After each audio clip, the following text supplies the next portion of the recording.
My name is Hazel. I am 32 years old and I live in a quiet suburb near Seattle. I stood in the crowded hallway of the county courthouse. My hands were cold, but my mind was perfectly clear. Kevin, my husband of 7 years, leaned in close to my ear. He didn't want the lawyers or the strangers around us to hear. He wanted this poison to be just for me. "I'll take everything from you, Hazel," he whispered. His voice was low and nasty. "Today is the best day of my life because it's the day I finally leave you with nothing." He pulled back and looked at me. He was smiling. Behind him stood Sophie. She was younger than me, wearing a bright red dress that looked wrong for a serious place like this. She smiled too, like the ending of our story was already written and she had won. Kevin expected me to cry. He expected me to beg him for mercy or scream at him in front of everyone. That is what he thought I would do. But I didn't say a word. I just looked at him. Kevin thought my silence was fear. He didn't know that I had been preparing for this moment for 6 months. He didn't know about the thick folder in my bag. He thought he was the hunter, but he had no idea he was actually the prey. But before I tell you how everything flipped, like and subscribe, drop a comment. Where are you watching from? My name is Hazel. I am 32 years old. Kevin pulled away from my ear. He stood up straight and adjusted his expensive suit jacket. He bought that suit 3 months ago. He told me it was an investment for a big client meeting. I knew now that the client was Sophie. He looked down at me. I was sitting on a hard wooden bench outside the courtroom doors. I felt small. I have always been a small woman, but Kevin knew how to make me feel invisible. "Cat got your tongue, Hazel?" he asked. He said it loud enough for the people nearby to hear. He wanted an audience. He wanted everyone to see him as the strong, confident man leaving his weak wife. I looked up at him. His face was handsome, the same face I fell in love with 8 years ago, but his eyes were hard. There was no kindness left in them for me. I didn't answer his question. I just folded my hands in my lap. My knuckles were white, but my face was calm. I practiced this face in the bathroom mirror this morning. I told myself, do not let him see you shake. Do not let him see the crack in your heart. Kevin laughed. It was a short, cruel sound. "Look at her," he said to Sophie, who was standing just behind his shoulder. "She's terrified. She knows she's done for." Sophie giggled. It was a light, airy sound that didn't belong in this heavy hallway. She looked at me like I was something sad by the side of the road. A piece of trash someone dropped. "Don't be too mean, Kevin," Sophie said. Her voice was fake sweet. "It's a hard day for her." She didn't mean it. She just wanted to sound nice for the lawyers walking by. I saw the smirk she gave me when Kevin wasn't looking. She was wearing a gold bracelet. I recognized it instantly. It was the first piece of evidence I had found. Seeing it on her wrist made my stomach turn over. It felt like a physical punch, but I didn't react. I breathed in slow. I breathed out slow. Kevin's lawyer arrived. He was a loud man with a shiny briefcase. He shook Kevin's hand vigorously. "Ready to wrap this up, Kevin?" the lawyer asked. "More than ready," Kevin said. He clapped his lawyer on the back. "Let's get in there and finish it. Hazel is ready to sign whatever we put in front of her. Aren't you, honey?" He used the pet name like a weapon. He was trying to bait me. He wanted me to snap. He wanted me to cause a scene so he could point his finger and say, "See, she's crazy. She's emotional." I remained silent. I kept my eyes focused on the scuffed floor tiles. My silence began to bother him. I could feel it. He stopped laughing. He started shifting his weight from one foot to the other. He checked his watch 3 times in 1 minute. Kevin was used to me trying to fix things. Throughout our marriage, if he was mad, I would apologize. If he was worried, I would comfort him. If he was yelling, I would try to calm him down. I was always the one reacting to his moods. Now I wasn't reacting at all. I was a stone wall. He leaned down again, his voice a tight hiss. "Say something, damn it. Stop looking like a kicked puppy, it's pathetic." I lifted my chin and met his eyes. I didn't blink. I didn't frown. I just looked at him with total emptiness. "We are due in court, Kevin," I said. My voice was soft, but it was steady. It didn't shake. That was all I said. He blinked. He looked confused. He expected fear, and I gave him nothing. "Yeah, we are," he muttered. He straightened up, but some of the swagger was gone from his shoulders. He looked back at Sophie, almost like he needed reassurance. She gave him a quick, tight smile, but she looked uneasy too. They didn't understand what was happening. They thought my silence was weakness. They thought I was frozen with terror because they were about to take my home, my savings, and my future. They were wrong. My silence wasn't fear, it was focus. I was holding all the noise inside me. The anger, the hurt, the betrayal, it was all screaming inside my chest. But I wouldn't let it out. Not here, not in front of him. He needed my reaction to feel powerful. By giving him silence, I was taking his power away before we even stepped into the courtroom. He just didn't realize it yet. The bailiff opened the heavy oak doors. "All parties for Bennett versus Bennett," he called out. Kevin took a deep breath and puffed out his chest.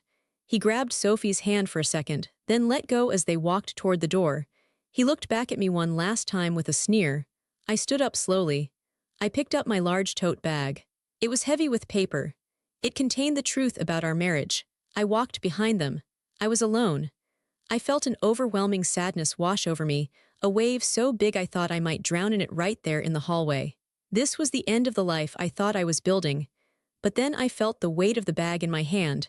The evidence, the proof. I wasn't just a victim walking to the slaughter. I had a weapon of my own. I took another deep breath, pushed the sadness down into my stomach, and followed my husband into the room where I was going to end his lies. To understand why Kevin thought he could crush me, you have to understand who I was in our marriage. I have never been the loudest person in the room. Even as a child, I was the quiet one in the corner, reading a book or organizing my toys in neat rows. I didn't need to be the center of attention. I liked order. I liked things to make sense. When I met Kevin, he was everything I wasn't.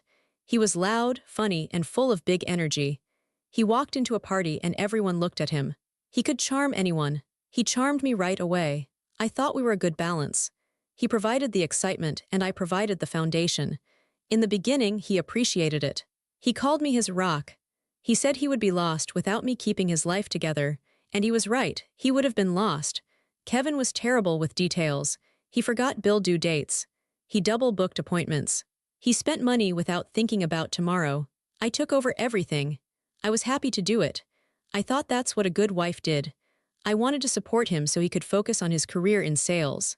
Every Sunday night, I sat at the kitchen table with my laptop and a calculator. I paid the mortgage.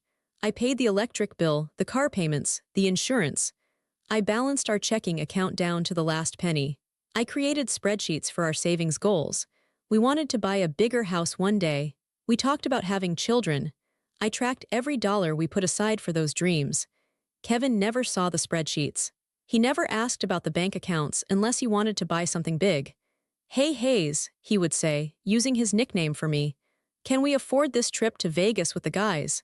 I would look at the budget. I would move things around. I would sacrifice something I wanted, a new winter coat, a weekend getaway for just the two of us, so I could say yes to him. "Yes, Kevin, we can afford it." He would kiss my cheek and say, "You're the best, babe." Then he would go pack his bag and leave me home alone for the weekend. Over the years, the appreciation stopped. My work became invisible to him. He expected the bills to be paid.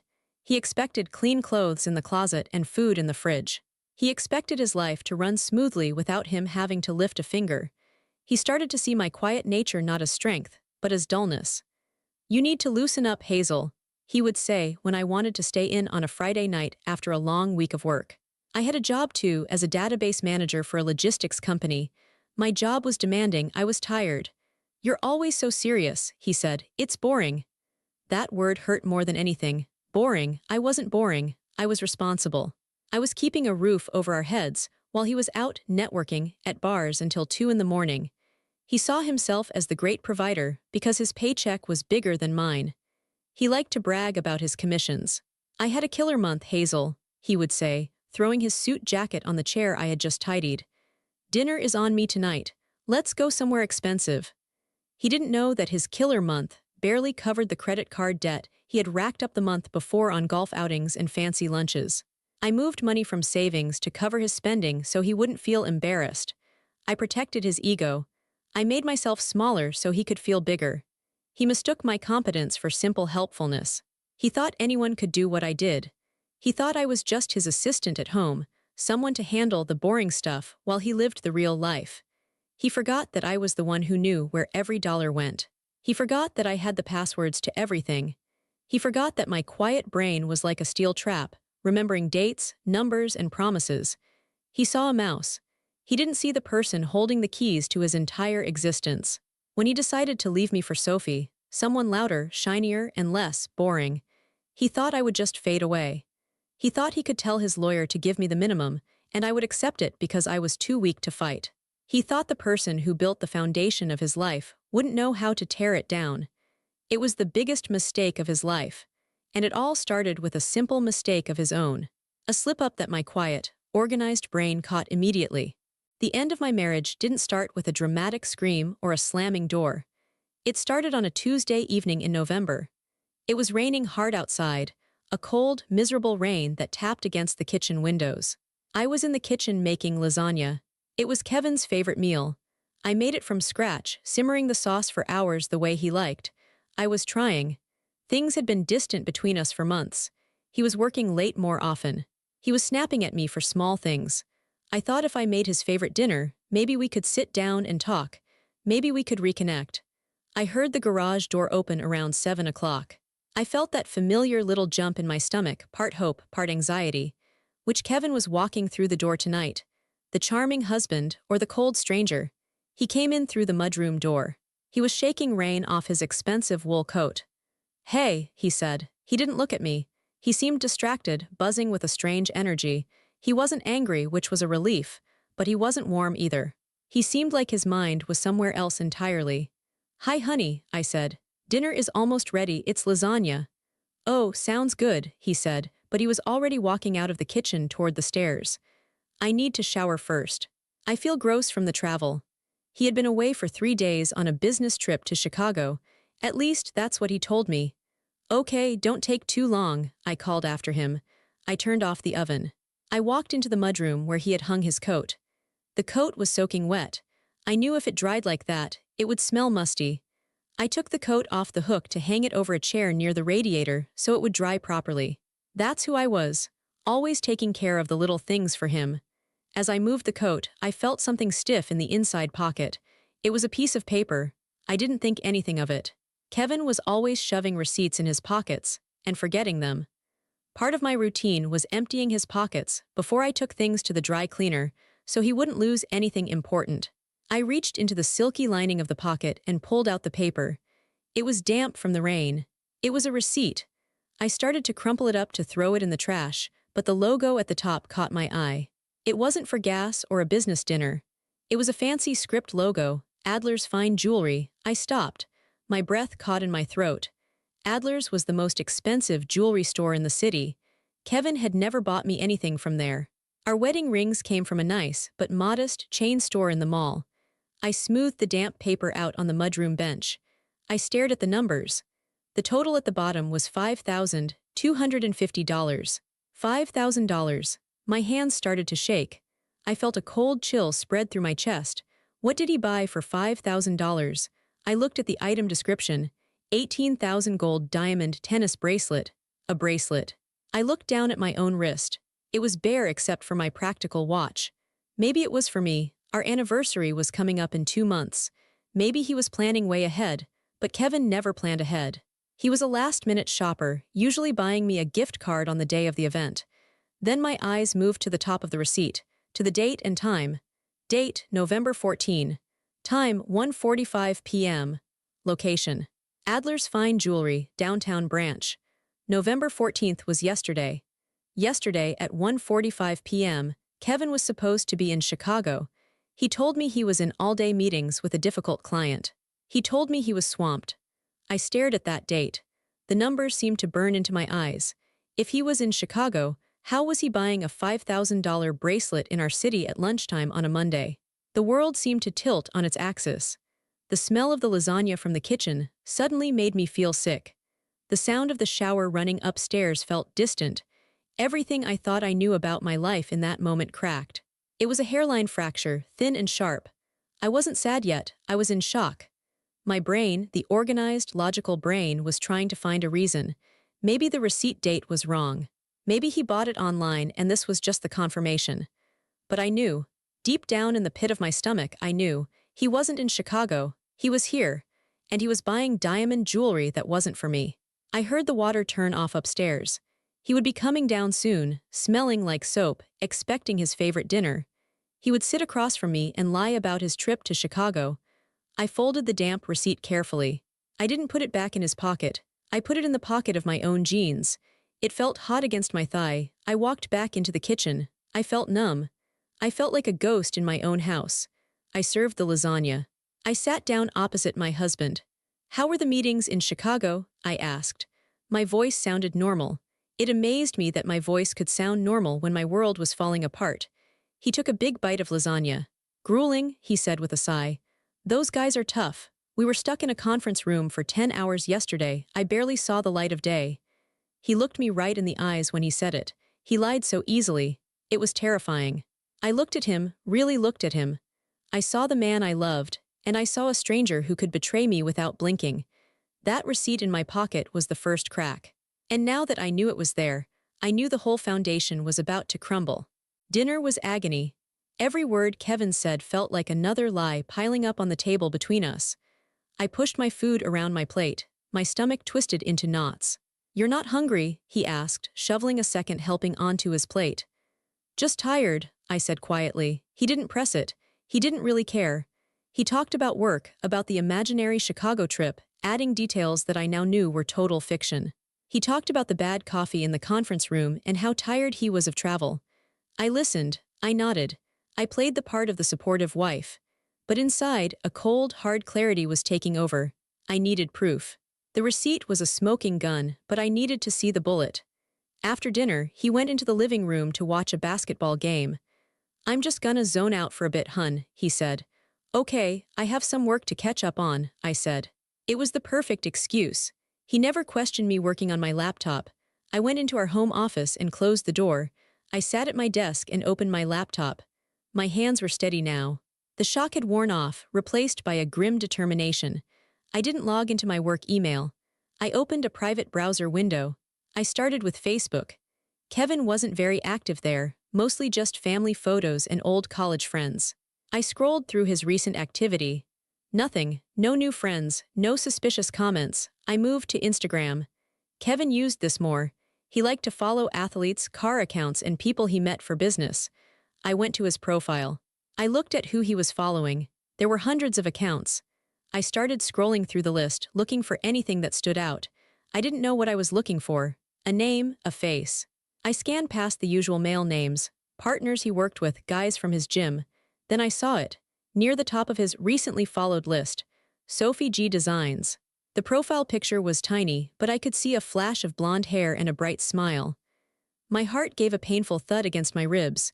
I clicked on the name. Her profile was public. She wanted to be seen. Her bio read: interior designer, city girl, lover of beautiful things. I started scrolling through her photos. She was young, beautiful. She looked like the kind of woman who never worried about paying an electric bill. She had photos of expensive lattes, designer shoes, aesthetically pleasing hotel lobbies. I scrolled back to yesterday, November 14th. There it was.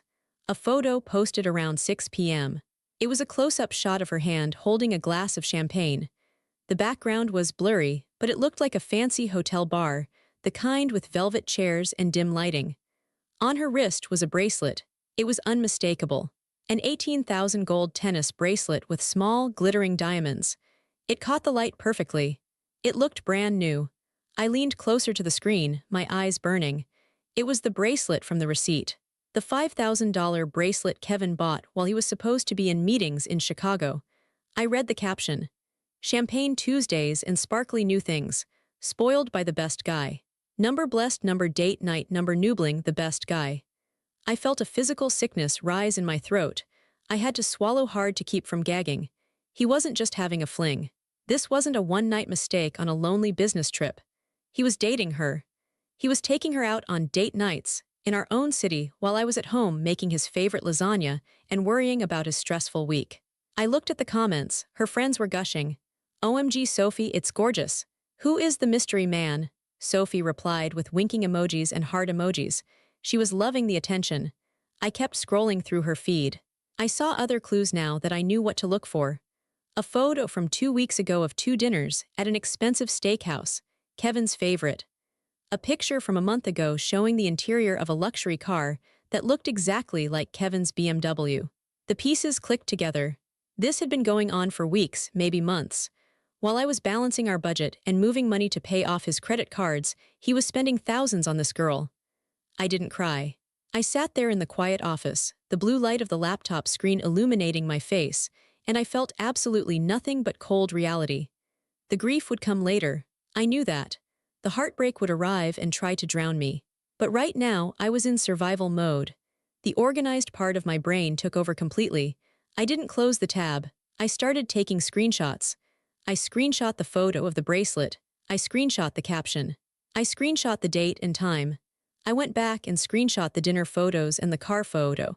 I saved everything into a new folder on my desktop. I named the folder simply Proof. I had the receipt in my pocket. I had the photos on my computer. It was confirmed.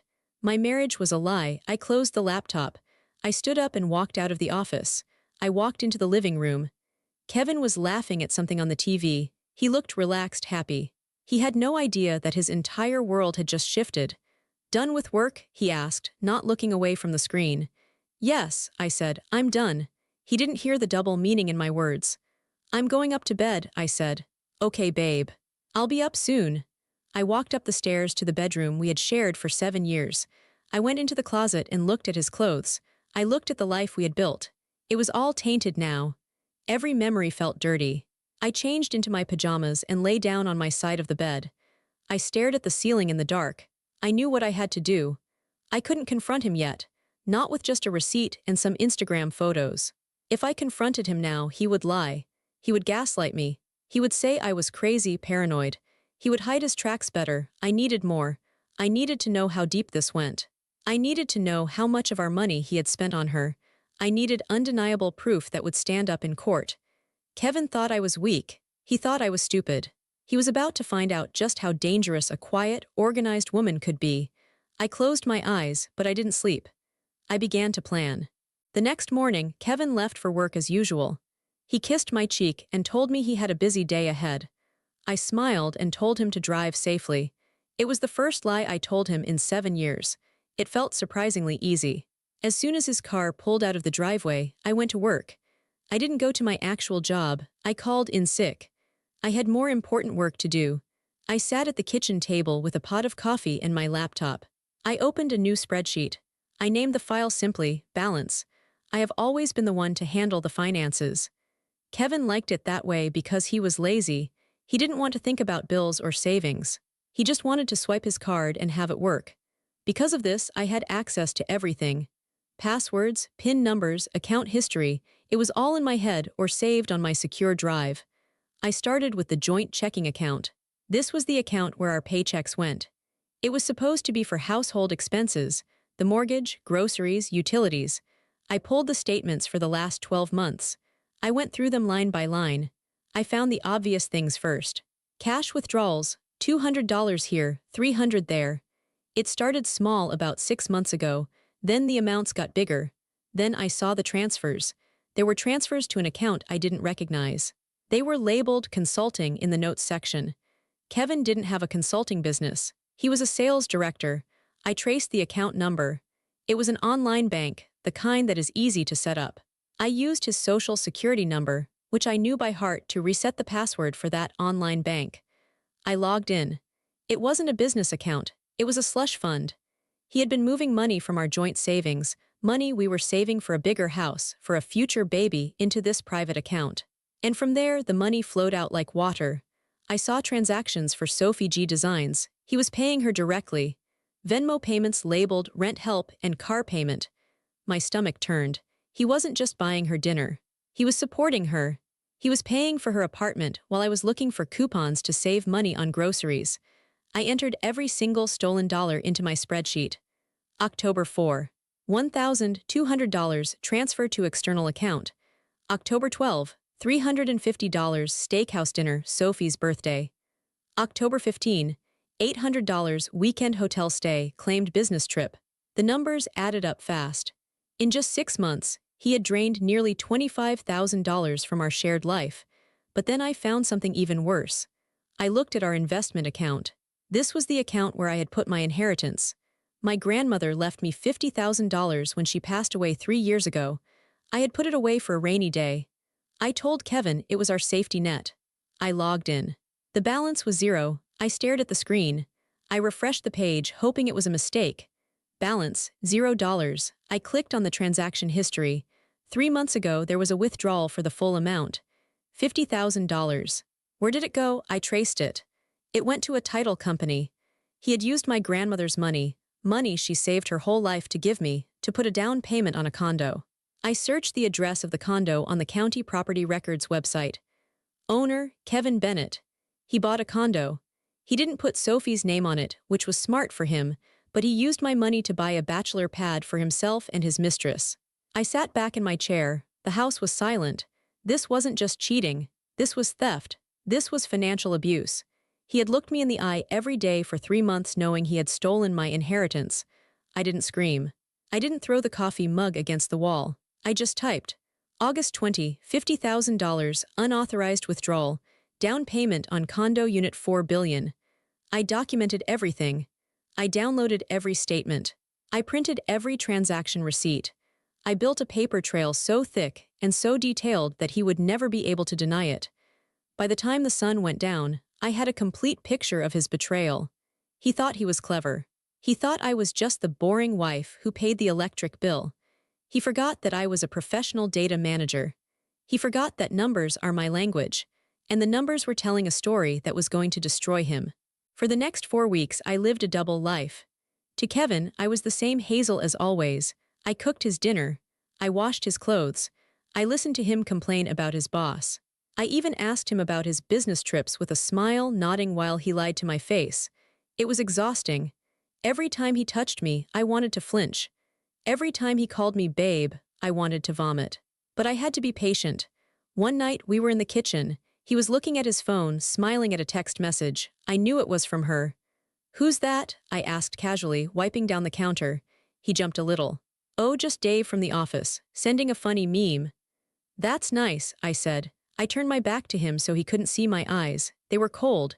I was gathering the final pieces of the puzzle. I needed to know about his debts. I knew Kevin liked to gamble occasionally. He used to go to the casino with his friends maybe twice a year. But as I went deeper into the credit card statements, I saw charges for online betting sites. DraftKings, FanDuel, PokerStars. He was losing money, a lot of it. He was chasing his losses. When he lost $1,000, he would bet $2,000 to try and win it back. He was spiraling. That explained why he stole my inheritance. He wasn't just funding Sophie, he was covering his own mess. He was desperate. I added this to the balance file. Gambling losses, year to date, $18,500. I also found out he hadn't paid the mortgage on our house for 2 months. He had intercepted the mail so I wouldn't see the late notices. He told me he was handling it online. He was setting me up to lose everything. If I hadn't looked, we would have gone into foreclosure while he moved into his new condo with Sophie. The betrayal was total. He wasn't just leaving me, he was trying to ruin me on his way out. This realization killed the last bit of love I had for him. There was no sadness left, only a cold, hard need for justice. I started moving my own pieces on the board. I opened a new bank account at a different bank, one he didn't know about. I started moving my paycheck there immediately. I contacted the credit card companies and removed my name from the joint cards. I froze my credit so he couldn't open any new loans in my name. I made copies of his passport, his driver's license, and his social security card. I took photos of the expensive watches he bought with our money. I took photos of his golf clubs. I cataloged every asset we owned. I did all of this while he slept next to me, snoring peacefully, dreaming of his new life. He thought he was the main character of this story. He thought I was just an extra, a background character who would fade away when he was done with me. He didn't know that the background character was rewriting the script. By the end of the month, I was ready. I had the file. I had the evidence. I had the rage packed down into a tight, heavy ball in my chest. It was time to get a lawyer. I didn't pick a lawyer from a billboard. I did my research. I looked for a divorce attorney who specialized in financial fraud. I found Harold Whitman. His office wasn't fancy. It was in a quiet brick building downtown. It smelled like old paper and coffee. Harold was an older man with wire-rimmed glasses and a calm voice. He didn't look like a shark. He looked like a librarian. That was exactly what I wanted. I sat in his office and placed my binder on his desk. It was 3 inches thick. "What is this?" Harold asked. "This is everything," I said. "Bank statements, property records, proof of adultery, proof of theft." Proof of gambling debts. Harold opened the binder. He flipped through the pages. He adjusted his glasses. He read for 10 minutes without saying a word. When he finally looked up, there was a glimmer of respect in his eyes. "You did all this yourself?" he asked. "Yes," I said. "Hazel," he said, leaning back. "Most people come in here crying with no idea what their spouse owns or owes. You have just done 90% of my job for me." "I want everything back, Harold," I said. "I don't care about the marriage. He can have the divorce, but I want my grandmother's money back. I want the house. I want him to pay for what he stole." Harold nodded. "We can do that, but we have to be smart, we have to be strategic. What do you suggest?" "We let him think he's winning," Harold said. He explained the plan. It was called sandbagging. We would file for divorce, but we would keep the petition vague. We wouldn't mention the fraud yet. We wouldn't mention the condo or Sophie. We would let Kevin think I was just a sad, heartbroken woman who wanted out. We would let him get confident. We would let him come to the settlement conference thinking he could bully me into a bad deal. "If he thinks you know nothing, he will be sloppy," Harold said. "He will lie on his financial disclosure forms. He will hide assets. And once he lies to the court under oath, we will drop this binder on the table. And then the judge will destroy him," Harold said simply. I liked this plan. It fit me. It was quiet. It was precise. "Do it," I said. 2 days later, Kevin was served with the divorce papers at work. He came home storming. He slammed the door so hard the windows rattled. "What is this, Hazel?" he screamed, waving the papers in my face. I was sitting on the couch, reading a book. I marked my page carefully before looking up. "It's a divorce, Kevin. I know about Sophie." I kept it simple. I didn't mention the money. I didn't mention the condo. He stopped yelling. He looked surprised, then relieved. He let out a laugh. "Oh, well, that makes this easier." He sat down in the armchair, crossing his legs. The arrogance returned instantly. "Look, Hazel, I was going to tell you anyway. Sophie and I. We're in love, she understands me. We have a connection I never had with you." "Okay," I said. "I'm not going to be the bad guy here," he said, leaning forward. "But let's be realistic. You can't afford this house on your own. I've been carrying us for years." It took every ounce of strength I had not to laugh in his face. "Carrying us? He hadn't paid the mortgage in 2 months. I have a lawyer," he continued. "A shark. If you try to fight me, Hazel, I will crush you. I'll make sure you walk away with nothing, so just sign what I give you and we can end this." "I have a lawyer too," I said softly. He sneered. "Who?" "Some strip mall guy." "Just a lawyer," I said. "Fine," Kevin said, standing up. "Do it the hard way, but don't come crying to me when you're living in a studio apartment." He went upstairs to pack a bag. He moved out that night. He moved straight into the condo bought with my grandmother's money. I locked the door behind him. I slid the deadbolt into place. The game was on. The day of the final hearing arrived. This brings us back to the moment in the hallway, Kevin whispering in my ear, Sophie in her red dress, the promise that he would take everything. We walked into the courtroom. It was quiet and cold.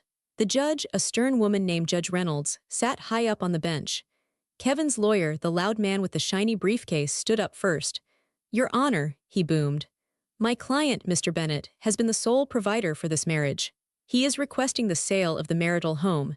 He is generous enough to offer Mrs. Bennett a small settlement, but we deny any request for alimony. The marriage has simply run its course." Kevin sat there nodding, looking smug. He had submitted his financial disclosure form. On it, he listed his assets. He listed the house. He listed the car. He did not list the condo. He did not list the online bank account. He did not list the gambling debts. He had lied under oath, just like Harold said he would. Judge Reynolds looked at Harold. "Mr. Whitman, does your client agree to these terms?" Harold stood up slowly. He adjusted his glasses. "No, Your Honor." "We do not." Kevin rolled his eyes. Sophie sighed loudly from the gallery. "We believe Mr. Bennett's financial disclosure is incomplete," Harold said politely. "Incomplete?" Kevin's lawyer scoffed. "My client has been fully transparent." "If I may," Harold said. He picked up the heavy binder. He walked to the front of the room. He handed one copy to the judge and one copy to Kevin's lawyer. "Exhibit A," Harold said. "Bank records showing the transfer of $50,000 of Mrs. Bennett's separate inheritance money into an account solely controlled by Mr. Bennett." Kevin froze. He stopped slouching. He sat up very straight. "Exhibit B," Harold continued. "Property records for a condominium at 400 River Street, purchased in Mr. Bennett's name using those stolen funds. This asset was not disclosed on his financial affidavit. The room went silent. The judge flipped through the pages. Her face grew dark. Exhibit C, Harold said, his voice getting a little harder. Credit card statements showing over $20,000 spent on luxury items, travel, and payments to a Miss Sophie Grier. Harold gestured to Sophie in the back row. Everyone turned to look at her. She shrank down in her seat, her face turning bright red. And finally, Exhibit D, Harold said. Records of $18,000 in gambling losses funded by marital assets. Kevin was pale now. He looked like he was going to be sick. He looked at his lawyer, but his lawyer was reading the binder with a look of horror. His lawyer realized his client had lied to him too. "Mr. Bennett," Judge Reynolds said. Her voice was like ice. "Is this true?" Kevin stammered. I can explain. I was going to pay it back." "You swore under oath that you disclosed all assets," the judge snapped. "You committed perjury in my courtroom." Kevin's lawyer tried to stand up. "Your Honor, sit down," the judge ordered. She looked at Kevin. "You have dissipated marital assets to fund an affair and a gambling addiction. You have stolen from your wife's inheritance, and you have lied to this court." Kevin looked at me. For the first time he saw me, he didn't see the weak, boring wife. He saw the woman who had documented every single lie. He saw the precision. He saw the competence. He saw that he had lost. I looked back at him. I didn't smile. I didn't gloat. I just watched him crumble. "I am invalidating your previous settlement offer," Judge Reynolds said. "I am ruling that the condominium is marital property to be awarded immediately to Mrs. Bennett to repay the stolen inheritance. The marital home will be awarded to Mrs. Bennett. Mr. Bennett, you will assume full responsibility for all gambling debts and credit card debts solely in your name." Kevin's mouth fell open. "But that's everything. I'll have nothing. You should have thought of that before you stole from your wife," the judge said. Court adjourned. The gavel banged. It was the best sound I had ever heard. Kevin sat in his chair, stunned. He was ruined. He had no house. He had no condo. He had massive debt. I stood up and gathered my things. I walked past his table. "Hazel," he whispered. He looked desperate. "Hazel, please, we can talk about this. I can't. I don't have anywhere to go." I stopped. I looked at him one last time. "You're a provider, Kevin," I said calmly. "I'm sure you'll figure it out." I walked out of the courtroom. In the hallway, Sophie was waiting. She wasn't smiling anymore. She looked furious. "You took the condo," she hissed at me. "That was supposed to be our place." "It was bought with my grandmother's money," I said. "It was never yours. And by the way, Kevin is broke. He has about $40,000 in debt and no assets. Good luck with that." Sophie's eyes went wide. She looked at the courtroom door where Kevin was still sitting, then she looked at the exit. She didn't wait for him. She turned on her expensive heel and walked out the door. She was done. The money was gone, so she was gone. I walked out of the courthouse alone. The sun was shining. The air felt fresh and clean. I walked to my car. I sat in the driver's seat and put my hands on the steering wheel. I thought I would cry. I thought I would feel a massive release of emotion. But instead, I just felt light.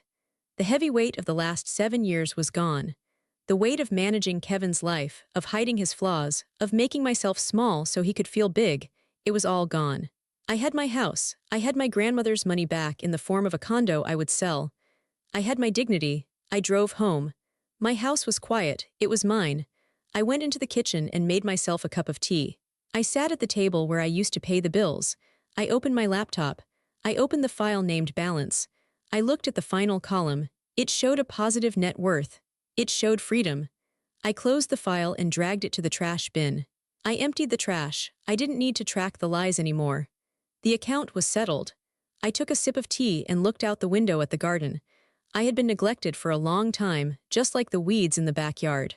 But now I had time. I had resources. I could grow whatever I wanted. Kevin wanted to take everything from me. In the end, he only took the burden of being his wife. And he gave me back myself. That was the best trade I could have ever made. Thank you for reading my story. If you've ever had to be the strong one in silence, or if you believe that the truth always comes out in the end, please like this video and subscribe. Tell me in the comments, do you think Kevin deserved what he got? I'd love to hear your thoughts. Stay strong.